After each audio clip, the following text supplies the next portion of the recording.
नमस्कार, ABP news पर हाजिर हूं मैं रुमाना इसार खान। 2024 लोकसभा चुनाव नतीजे आ चुके हैं और नतीजों को लेकर इस समय एबीपी न्यूज पर हम कर रहे हैं सटीक विश्लेषण। इस बीच देखिए किस तरीके से एक तरफ सरकार बनाने की कवायद जो है वो तेज होती हुई नजर आ रही है और दूसरी तरफ ये जो नतीजे हैं और इन नतीजों में जहां मन माफिक रिजल्ट नहीं मिला वहां उसका साइड इफेक्ट देखने के लिए मिल रहा है। और ये खबर इस वक्त महाराष्ट्र से है।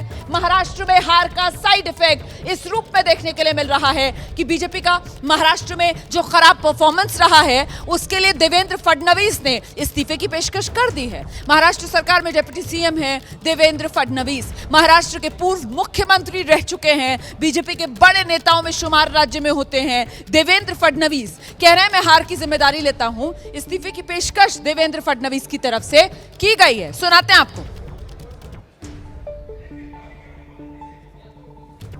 महाराष्ट्र में चूंकि एक प्रकार से भारतीय जनता पार्टी की सारी जिम्मेदारी महाराष्ट्र में लीडर के रूप में मेरे ऊपर थी, तो ये जो हमारा महाराष्ट्र में डिबैकल हुआ है या जो हमें एक प्रकार से हार मिली है, हमारी सीटें कम हुई है, इसकी जिम्मेदारी ये मेरी है। मैं इस जिम्मेदारी को स्वीकारता हूं।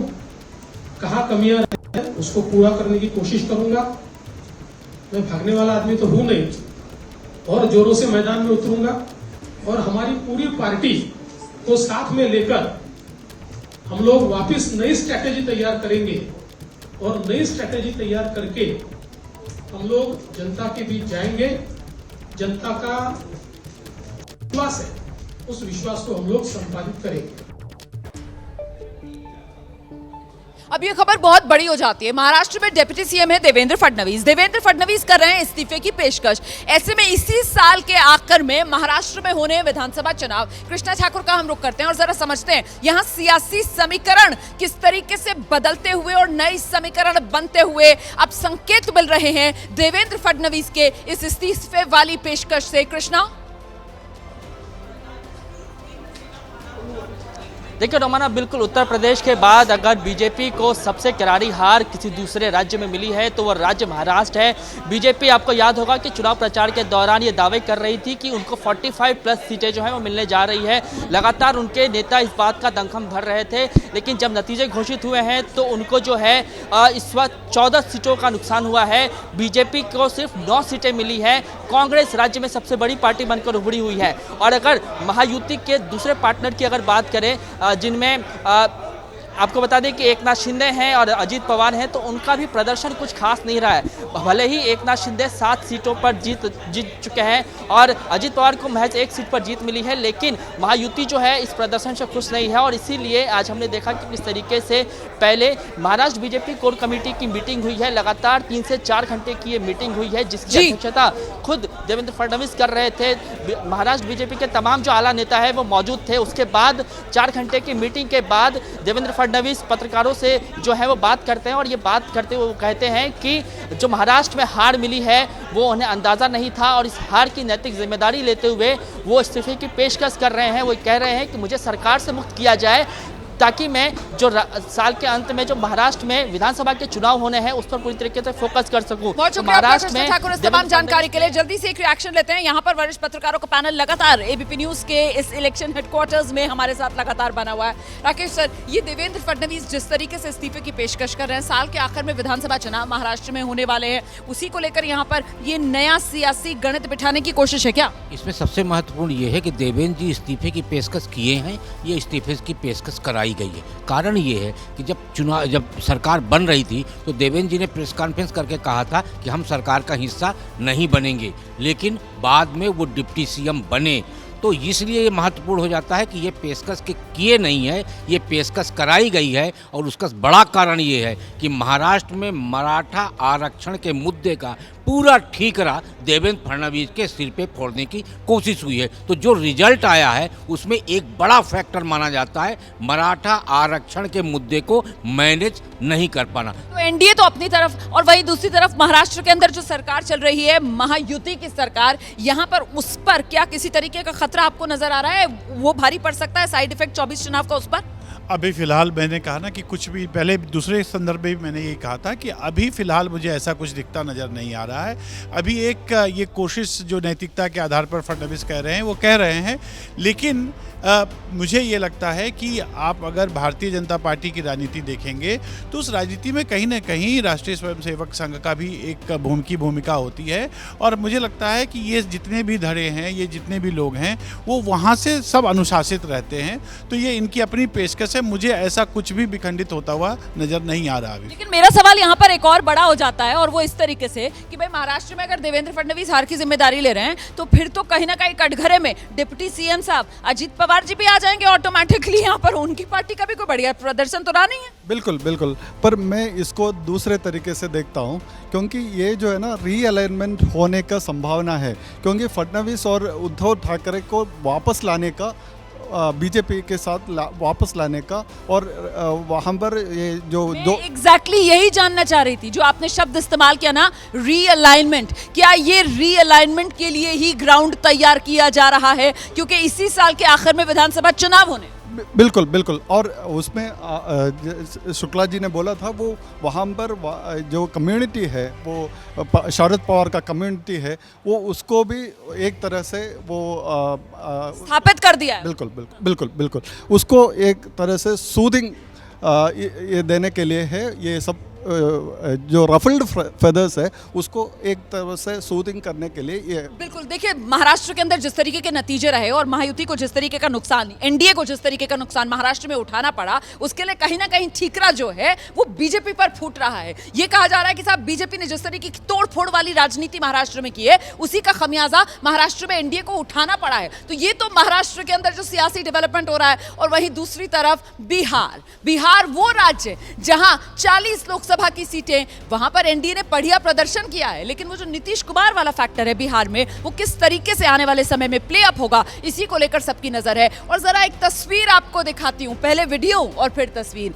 जब साथ साथ सफर करके पटना से दिल्ली पहुंचे नीतीश कुमार और तेजस्वी यादव की ये तस्वीर आपके सामने है। देखिए, जब हवाई जहाज में जाकर बैठे और सफर जब तक शुरू नहीं हुआ था, तब तक नीतीश कुमार आगे की सीट पर, तेजस्वी यादव पीछे की सीट पर। लेकिन जब विमान ने उड़ान भर ली तो हवा में हुई सीटों की ये अदला बदली, और अगल बगल वाली सीट पर बैठे हुए नजर आ रहे हैं नीतीश कुमार और तेजस्वी यादव। अब जरा हम आपको मिलवाते हैं, हमारे साथ हमारे वरिष्ठ सहयोगी प्रकाश कुमार इस वक्त मौजूद हैं हमारे एबीपी न्यूज के इलेक्शन हेडक्वार्टर्स में। और प्रकाश जी ने ही अपने कैमरामैन के जरिए ये तस्वीरें कैद की और आप तक पहुंचाने का काम किया, क्योंकि प्रकाश जी खुद इसी फ्लाइट में सफर कर रहे थे, वो भी इसी विमान में बैठकर पटना से दिल्ली पहुंचे हैं। अब बड़ा सवाल ये हो जाता है कि जब तक जमीन पर जहाज था तब तक कुछ और पोस्टरिंग थी, लेकिन जैसे ही हवा में उड़े तो फिर सीटें बदल गई। अब इसके संकेत क्या निकाले जाएंगे? ये संकेत जानबूझ कर दिया गया है या फिर अनजाने में हुआ है? क्या ये संयोग है या फिर बाकायदा इसकी रणनीति तैयार की गई है? ये देखना होगा। ये दिलचस्प है, क्योंकि जब नीतीश कुमार दिल्ली के लिए रवाना हो रहे थे तो ये पहले से तय था कि 10:45 की फ़्लाइट से जाएंगे। दूसरी तरफ तेजस्वी यादव भी उसी फ्लाइट से जा रहे हैं। ये क्या इत्तेफाक था या फिर जानबूझकर ऐसा कराया गया था? अमूमन नीतीश कुमार को जानने वाले ये लोग जानते हैं कि जिनसे उनको मुलाकात नहीं करनी होती है, पहले वो पता कर लेते हैं कौन कौन फ्लाइट में है, किस सीट पर कौन बैठा है, और उसी हिसाब से वो पूरा तय करते हैं। तो जाहिर है कि उनको जानकारी थी। मतलब मिलना चाह रहे थे नीतीश कुमार जो हैं, मतलब वो चाह रहे थे कि आमना सामना हो, क्योंकि कल तो खबर ये भी आई ना प्रकाश जी, वो सम्राट चौधरी जो है पहुंचे थे नीतीश कुमार के घर पर उनसे मिलने के लिए, लेकिन नीतीश कुमार लंच कर रहे थे तो मुलाकात नहीं कर पाए। नहीं, मिलने की बात तो मैं नहीं कह सकता हूँ कि मिलना चाहते थे, लेकिन वो ये भी नहीं चाहते थे कि अगर ऐसी कोई तस्वीर आ रही है तो उनसे कोई परेशानी है। हो सकता है कि ऐसी तस्वीर से उनको राजनीतिक तौर पे फायदा मिल जाए, और आप जानती हैं कि राजनीतिक तौर पर फायदा मिल जाए इस तस्वीर से, फिर तो अगला सवाल ये पूछा जाएगा कि आखिर सियासी तौर पर नीतीश की नजर कहाँ है, कहाँ वो निशाना साध रहे हैं? बिल्कुल निशाने पर है, और सब कुछ निशाने पर ही चल रहा है। आप देखिए तो कैलकुलेटिव स्टेप्स उठाने के लिए नीतीश कुमार जाने जाते हैं। सबसे पहला निशाना है कि फॉर्मूला क्या बने मंत्रिमंडल में, अगर वो शामिल होते हैं तो 2, 4, 5 कहाँ तक जा सकते हैं नीतीश कुमार। उसके बाद कौन सा मंत्रालय, जिस मंत्रालय के जरिए फिर से वो बिहार में अपनी बिहार विधानसभा की राजनीति। ऐसा तो नहीं है कि कहीं पर निगाहें, कहीं पर निशाना और यही बना हुआ है नीतीश का सियासी फसाना। राकेश शुक्ला जी, अभी आपने दो लोगों का जिक्र किया, सम्राट चौधरी का और तेजस्वी यादव का। देखिए कितने चतुर हैं नीतीश जी। सम्राट के साथ यदि उनकी फ़ोटो आती तो उसका क्रेडिट सम्राट को मिलता कि वो नीतीश जी को मनाने गए हैं, वो क्रेडिट नहीं दिए। लेकिन तेजस्वी के साथ फ़ोटो खिंचवा के उन्होंने एक मैसेज कर दिया और खुद क्रेडिट ले लिए। तो ये नीतीश कुमार जी कितने चतुर पॉलिटिशियन हैं, इसको भांपना सबके बस की बात नहीं है। बिल्कुल, बहुत चतुर पॉलिटिशियन है। और वो कहा जाता है ना कि साहब दूध का जो जला होता है वो छाछ को भी फूंक फूंक कर पीता है। और हमने देखा था किस तरीके से 2019 का लोकसभा चुनाव और नीतीश इस कोशिश में थे कि जेडीयू को मंत्री पद के अंदर हिस्सेदारी के तौर पर कम से कम 2 सीटें मिलें, लेकिन हाथ कुछ लगा नहीं। तो इसी वजह से इन तस्वीरों के जरिए कहीं ना कहीं एक पॉलिटिकल मैसेजिंग अपने साथियों को, एनडीए के सहयोगियों को भी। हाँ, बिल्कुल स्पष्ट है। देखिए उस बार जो नहीं हुआ, उस बार की स्थिति कुछ और थी। वहाँ भारतीय जनता पार्टी को 303 सीटें अपने बदौलत थी। इस बार नीतीश और वैसे भारतीय जनता पार्टी चाहेगी कि नीतीश और नायडू दोनों साथ रहें, लेकिन नीतीश के बावजूद भी भारतीय जनता पार्टी की और एनडीए की सरकार बन सकती है।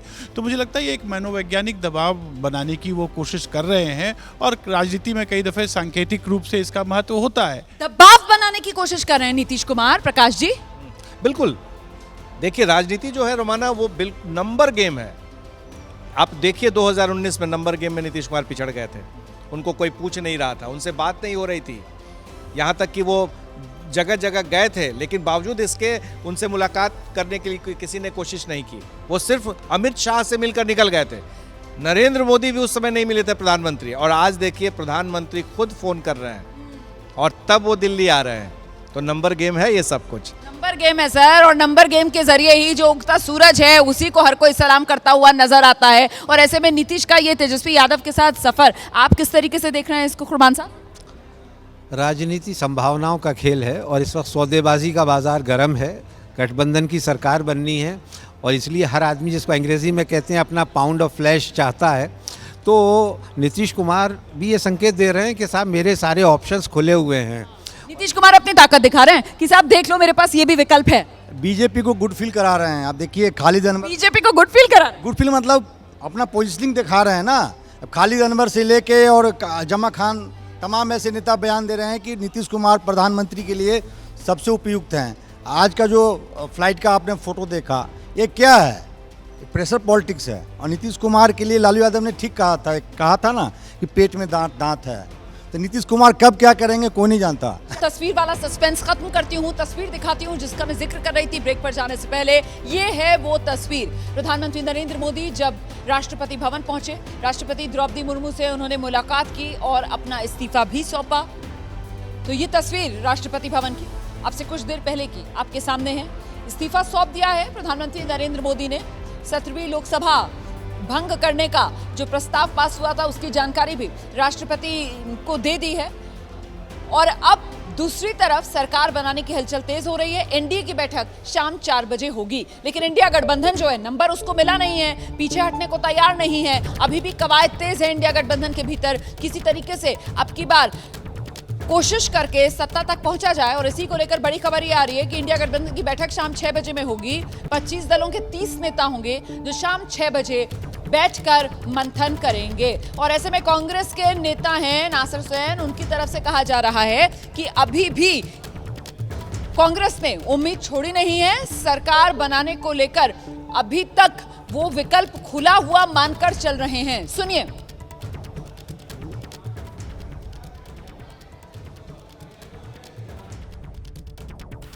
मैंडेट उनके खिलाफ है, ये पॉलिटिकल मैंडेट उनके खिलाफ है। आप लोग क्लेम करेंगे सरकार बनाने की कोशिश टेक्निकलिटीज के तौर पे उनकी तरफ हो सकता है, पॉलिटिकली उनके खिलाफ मैंडेट क्या पॉलिटिकली आपको मैंडेट मिला है कि आप लोग कोशिश? आज इंडिया गठबंधन के, इंडिया जनबंधन के लोग जो है आज इकट्ठा हो रहे हैं, वो मिलेंगे, आपस में बैठेंगे। बड़ा लंबा लॉन्ग ड्रॉन कैंपेन रहा है।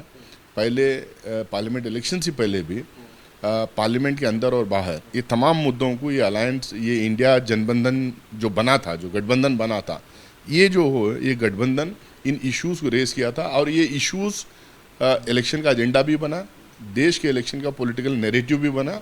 आम आदमी भी जो इस नैरेटिव को उठाने की और सराहने की कोशिश किया।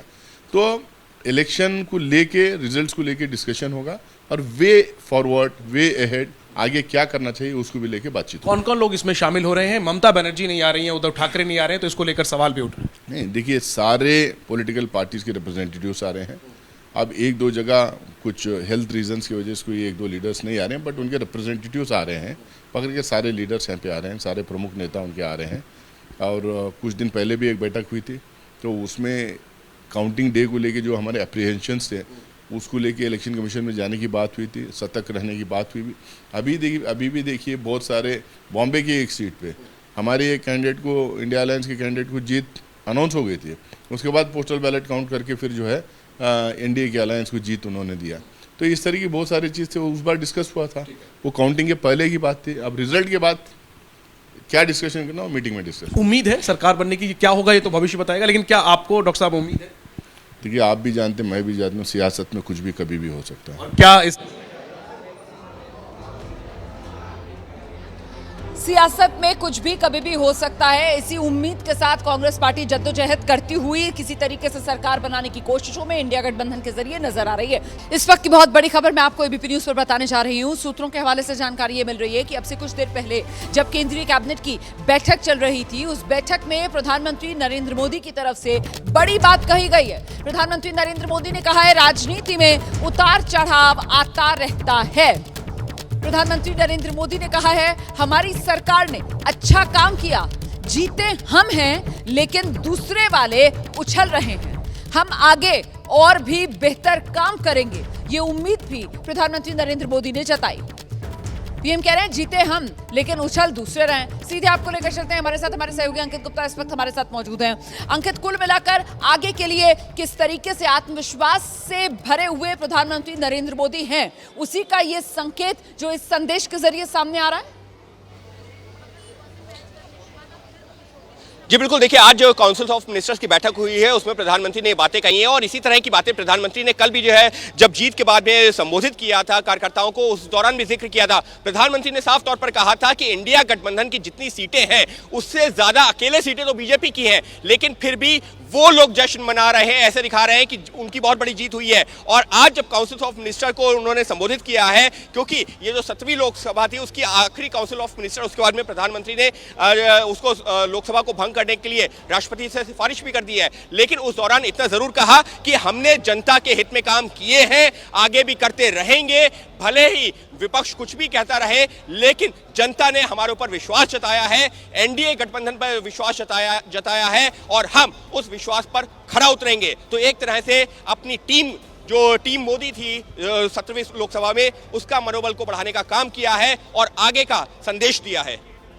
बड़ी जानकारी यहां पर हमारे सहयोगी अंकित गुप्ता ने दी है, बहुत शुक्रिया आपका अंकित गुप्ता। तो कुल मिलाकर प्रधानमंत्री नरेंद्र मोदी की तरफ से मंत्रिपरिषद की बैठक में ये बातें कही गई हैं। सूत्रों के हवाले से ये खबर सामने आई है। प्रधानमंत्री नरेंद्र मोदी कह रहे हैं कि राजनीति में उतार चढ़ाव आता रहता है और बड़ी बात जो पीएम की तरफ से कही गई है कि साहब जीते हमें और उछल दूसरे वाले रहे हैं। मतलब अगर आप नंबर भी देखें तो अपने दम पर बीजेपी ने अकेला जितना नंबर हासिल किया, पूरा का पूरा इंडिया गठबंधन अगर मिला भी लें तो भी उतना नंबर नहीं बन रहा है। रोमाना जी, इसमें कोई अतिशयोक्ति नहीं है। एक चुनाव नरेंद्र मोदी जी का चुनाव था। नरेंद्र मोदी जी के नाम पर पूरे देश में अभी भी जिस प्रकार से उनकी लोकप्रियता है, वो अभी तक पिछले 20 वर्षों में तो मैंने किसी नेता को नहीं देखा है। ये ठीक है कि उत्तर प्रदेश में उनकी सीटें कम आई, ये ठीक है कि कुछ जगह पर जहाँ पर जिस प्रकार की संभावना बन रही थी वो नहीं हुई, खास करके वेस्ट बंगाल में।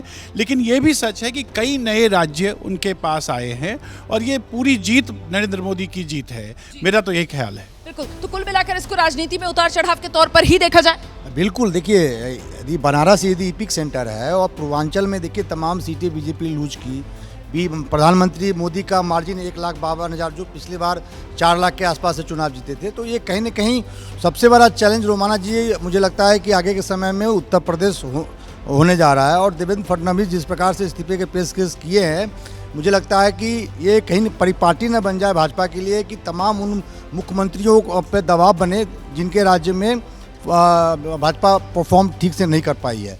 लेकिन अभी प्रधानमंत्री नरेंद्र मोदी का जिस तरीके से बयान आया है, सूत्रों के हवाले से जो खबर आई है उसी पर हम चर्चा कर रहे हैं, तो कहीं ना कहीं इस बयान के जरिए कि साहब जीते हमें और उछल बो रहे हैं, ये संदेश इंडिया गठबंधन के लिए भी यहाँ पर है कि नंबर आपके पास है नहीं और जबरदस्ती सरकार हम बनाएंगे, सरकार हम बनाएंगे।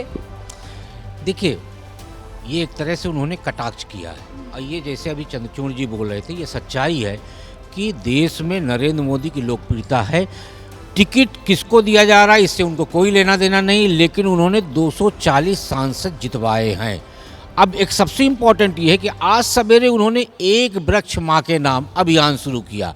तो जो वो कह रहे थे कि 100 दिन का एजेंडे पे काम कर रहे हैं, तो एक क्लियर हो गया कि नरेंद्र मोदी अगला कार्यकाल यानी प्रधानमंत्री के रूप में वो शुरुआत कर चुके हैं और अब सरकार बननी है। सरकार कैसे बनेगी इसका भी खाका उन्होंने तैयार कर लिया होगा। जो बार बार हम बात करें गठबंधन दलों की तरफ से दबाव का, तो आज मुझे नहीं लगता कि कोई भी सहयोगी दल इस मजबूती में है कि नरेंद्र मोदी को दबाव में ले सके। बिल्कुल, और कुल मिलाकर मोदी 3.0 उसकी स्क्रिप्ट ये तैयार हो गई है।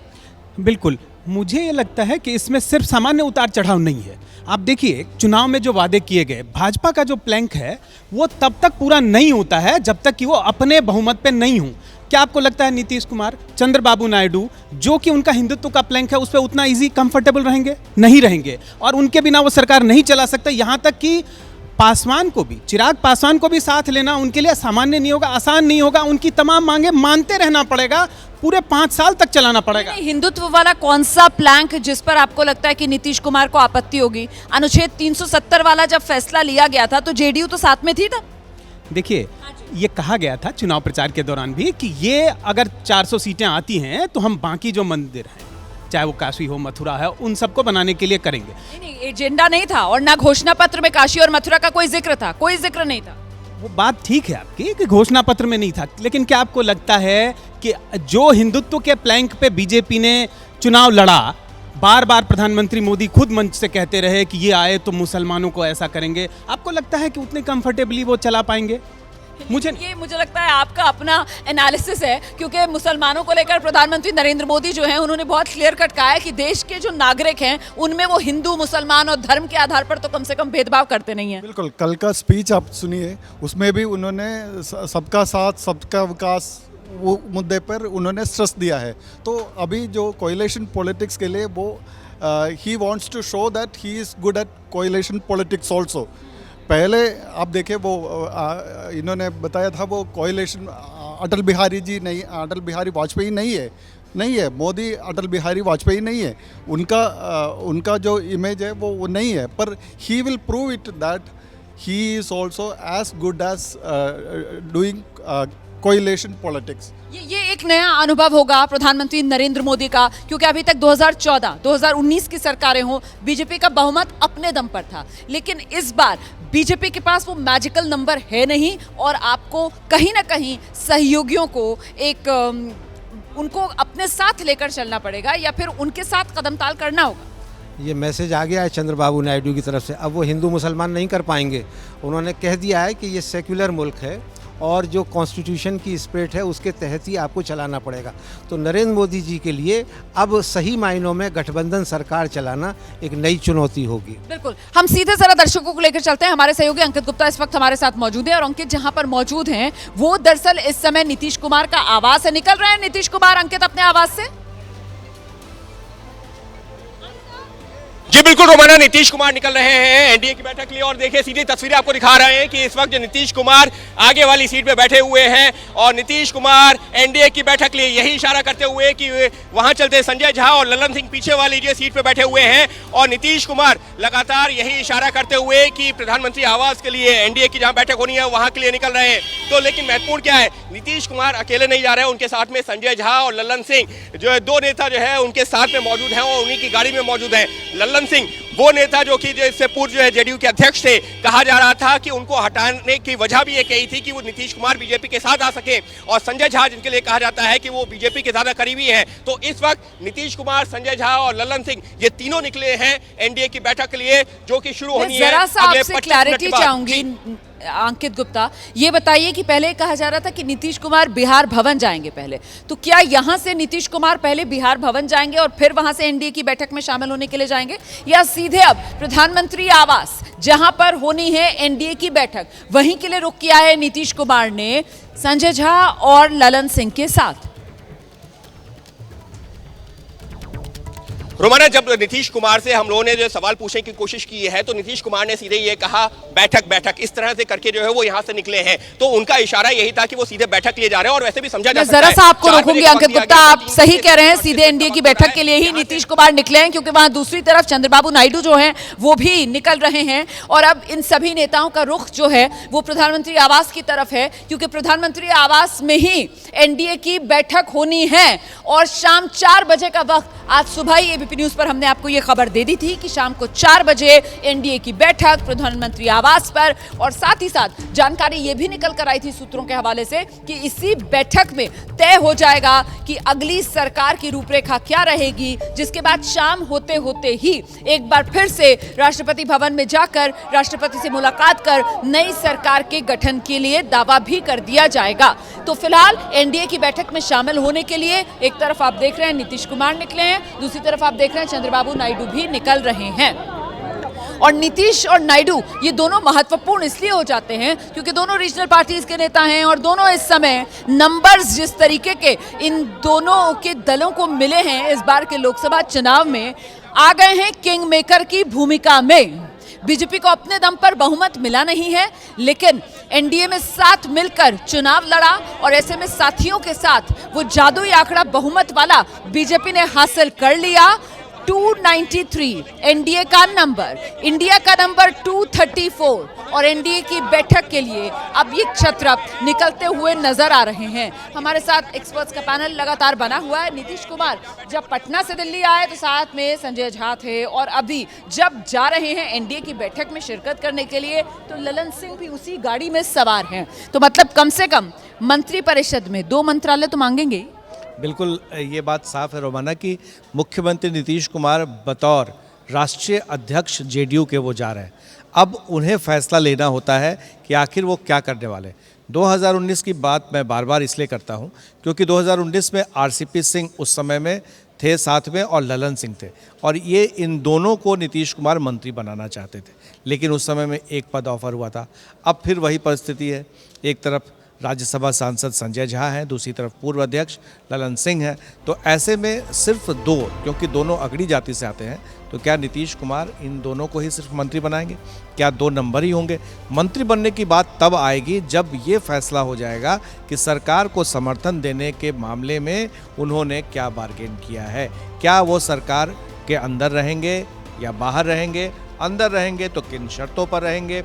वो शर्तें सारी नीतीश कुमार खुद तय करेंगे। बिल्कुल। और फिलहाल केंद्रीय मंत्रिमंडल में कौन सा मंत्रालय मिले, कितने मंत्री बनवा सकें, इस पर ज्यादा बड़ी नजर होगी, या फिर अगले साल क्योंकि बिहार के अंदर होना है विधानसभा चुनाव और ऐसे में बिहार राज्य के लिए ज्यादा से ज्यादा किस तरीके से हिस्सेदारी केंद्र की तरफ से हासिल की जा सके, वो स्पेशल राज्य वाला दर्जा कब से मांग की जा रही है बिहार के लिए लेने की, उसकी तरफ ज्यादा जोर होगा नीतीश कुमार का। मुझे लगता है कि आप जो दूसरी बात कह रही हैं वो उस पर ज़्यादा तवज्जो वो देंगे, क्योंकि अभी जब हम आप बात कर रहे हैं तो अभी तुरंत ही तेजस्वी यादव का भी ट्वीट आया है और तेजस्वी ने भी बिहार में स्पेशल दर्जे को देने की मांग की है। मुझे लगता है कि नीतीश कुमार बहुत डेफ्ट आदमी हैं और बहुत भयानक तरीके से अपनी बार्गेनिंग भी कर लेते हैं, संकेत भी दे देते हैं और अपनी शर्तों पर लोगों को मनवा भी लेते हैं। मुझे लगता है कि वो बिहार में जिस प्रकार से उनका जनाधार घटा है, उस घटते हुए विधानसभा में जिस प्रकार से उनका जनाधार घटा था, उसको पुनः प्राप्त करने के लिए और अपने रूट्स को मजबूत करने की वो कोशिश करेंगे और उसको करने में वो जितनी चीज़ें वो प्राप्त करना चाहेंगे वो सब मिलेगा उनको। और देखिए अब जो निगाहें हैं वो सब पीएम आवास पर जाकर टिक गए हैं, क्योंकि यहीं पर नीतीश कुमार की इस वक्त मंजिल है, यही मंजिल इस वक्त चंद्रबाबू नायडू की भी है और कुछ ही देर में ये नेता सभी एनडीए के जो साथी दल के नेता हैं वो पीएम आवास पर पहुंचेंगे और फिर शाम 4 बजे वो समय जब एनडीए की बैठक पीएम आवास पर शुरू होगी। इस वक्त की बड़ी खबर आपको बता दूं, अब से कुछ ही देर में एनडीए की बैठक शुरू होने वाली है। प्रधानमंत्री आवास पर यह बैठक होगी और इस बैठक में शामिल होने के लिए नीतीश कुमार निकल गए हैं और चंद्रबाबू नायडू निकल चुके हैं। अच्छा, इस बीच बड़ी खबर आ रही है, अब से कुछ देर पहले जो हमने आपको तस्वीरें दिखाई थी, नीतीश कुमार प्रधानमंत्री आवास के लिए निकले, पहुंच गए हैं नीतीश कुमार पीएम हाउस। इस वक्त की बड़ी खबर, नीतीश कुमार प्रधानमंत्री आवास पहुंच गए हैं। नीतीश कुमार अकेले नहीं हैं, नीतीश कुमार के साथ संजय झा भी हैं, नीतीश कुमार के साथ ललन सिंह भी हैं। ललन सिंह लोकसभा सांसद और संजय झा राज्यसभा सांसद। चंद्रबाबू नायडू भी किसी भी पल पीएम आवास पहुंचने वाले हैं और फिर शाम 4 बजे से एनडीए की बैठक शुरू होगी। नजर हमारी बनी हुई है